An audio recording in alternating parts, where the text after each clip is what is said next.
नमस्कार, मैं शमशाद। आप देख रहे हैं एशियन इंडियन न्यूज़। हमारे चैनल एशियन इंडियन न्यूज़ को सब्सक्राइब करके हमें सपोर्ट करें। उत्तर प्रदेश की राजनीति में हाल के दिनों में ब्राह्मण विधायकों की बैठक ने राजनीतिक हलकों में नई चर्चा को जन्म दे दिया। भारतीय जनता पार्टी के कुछ ब्राह्मण विधायकों द्वारा आपसी संवाद, विचार विमर्श के लिए हुई इस बैठक को लेकर तरह तरह की अटकलें लगाई जाने लगी। विपक्ष ने इसे जातिगत असंतोष और संगठनात्मक खींचतान से जोड़कर देखा, जबकि भारतीय जनता पार्टी ने इस पूरे घटनाक्रम को सामान्य और स्वाभाविक बताते हुए अस्पष्ट रुख अपनाया।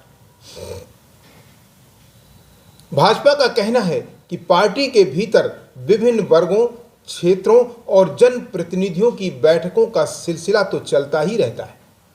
ये संगठनात्मक मजबूरी और संवाद का हिस्सा है, न कि किसी प्रकार का विद्रोह या असंतोष। पार्टी नेतृत्व के अनुसार ब्राह्मण विधायकों या किसी अन्य वर्ग के जनप्रतिनिधि सभी का ये अधिकार है कि वे जनता की समस्याओं, क्षेत्रीय मुद्दों और विकास कार्यों में आपस में चर्चा करते रहें। हालांकि ये भी सच है कि उत्तर प्रदेश जैसे बड़े और सामाजिक रूप से विभिन्न राज्यों में जातीय संतुलन राजनीतिक दृष्टि से हमेशा संवेदनशील रहा है।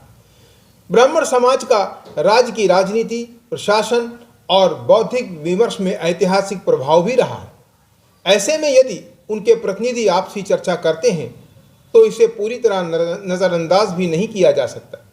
ये बैठक पार्टी के भीतर संवाद की ज़रूरत और ज़मीनी फीडबैक का संकेत भी तो दे सकती है। यदि हम इसे संपादकीय दृष्टिकोण से देखें तो भारतीय जनता पार्टी का यह कहना तार्किक लगता है कि संगठन के भीतर संवाद होना लोकतांत्रिक प्रक्रिया का हिस्सा है, लेकिन साथ ही पार्टी को यह भी ध्यान रखना होगा कि ऐसी बैठकों को लेकर उत्पन्न संदेश स्पष्ट और संतुलित होने चाहिए। यदि संवाद का उद्देश्य विकास, सुशासन और जनहित है तो उसे खुलकर सामने रखा जाना भी चाहिए, ताकि भ्रम और अटकलों की गुंजाइश न रहे। अंततः निष्कर्ष पर हम यही पहुंचते हैं कि ब्राह्मण विधायकों की बैठक पर भाजपा का रुख यही दर्शाता है कि वो इसे आंतरिक संवाद और संगठनात्मक प्रक्रिया मानती है, न कि किसी राजनीतिक संकट के रूप में। आने वाले समय में ये भी देखना महत्वपूर्ण होगा कि इस तरह के संवाद पार्टी की नीतियों और सरकार के फैसलों में किस रूप में परिलक्षित होते हैं। सिर्फ बयानबाजी तक सीमित रहते हैं या वास्तव में जनहितकारी नीतियों की दिशा में काम करते हुए दिखते हैं। इस संदर्भ में हमने कुछ लोगों से बात। हम ये जानना चाह रहे थे आपसे कि जो ब्राह्मणों की एक जलपान मीटिंग हुई थी, उस पर उत्तर प्रदेश भारतीय जनता पार्टी के अध्यक्ष ने कुछ हिदायत की थी। आप इसे किस संदर्भ में लेना चाहते हैं, किस संदर्भ में इस मीटिंग को देखना चाहते हैं? देखिए, प्रदेश अध्यक्ष नए हैं, बयान उन्होंने दिया, उनके बयान का स्वागत करना चाहिए, लेकिन ब्राह्मण केवल भाजपा का ही नहीं, सर्व समाज का है। और जो उन्होंने बयान में हिदायत दिया वो ये सिद्ध करता है कि ब्राह्मण मतों के प्रति उनके मन में दूर जाने की तितिक्षा बढ़ गई है। इसलिए वो हिदायत के तौर पर उन्होंने कहा कि इसकी पुनरावृत्ति नहीं होनी चाहिए। ब्राह्मण किसी पार्टी का नहीं है, ब्राह्मण राष्ट्रवादी होता है और ब्राह्मण किसी व्यक्ति विशेष के लिए काम नहीं करता, राष्ट्र उसके लिए सर्वोपरि है।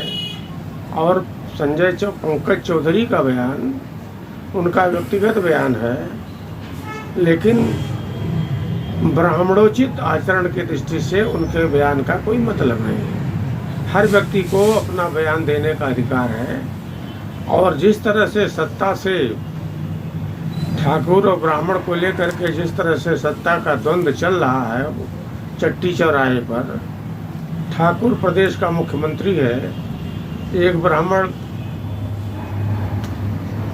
डिप्टी चीफ मिनिस्टर है, लेकिन ठाकुर और ब्राह्मण दोनों के लोग अपने कार्य को ये तो जान रहे हैं कि सरकार बहुत अच्छी है, सरकार अच्छी है लेकिन कार्य अच्छा नहीं हो रहा है, और कार्य अच्छा न होने के नाते स्वाभाविक रूप से सत्ता में भागीदारी नहीं है, नौकरशाही पर प्रबंध नहीं है, और जिस तरह से सरकारी कामों का जिलाधिकारियों से लेकर के एक चौकीदार तक जो न ठाकुर की न ब्राह्मण की नहीं पूछता, सीधे उसकी पहुंच बता दिया जाता है कि लखनऊ तक है, तो निसंदेह इस बात का संकेत है कि आने वाले दिनों में ये ब्राह्मणों या ठाकुरों की जो भी मीटिंग कह लिया जाए, इस पर प्रश्नवाचक चिन्ह लगा है।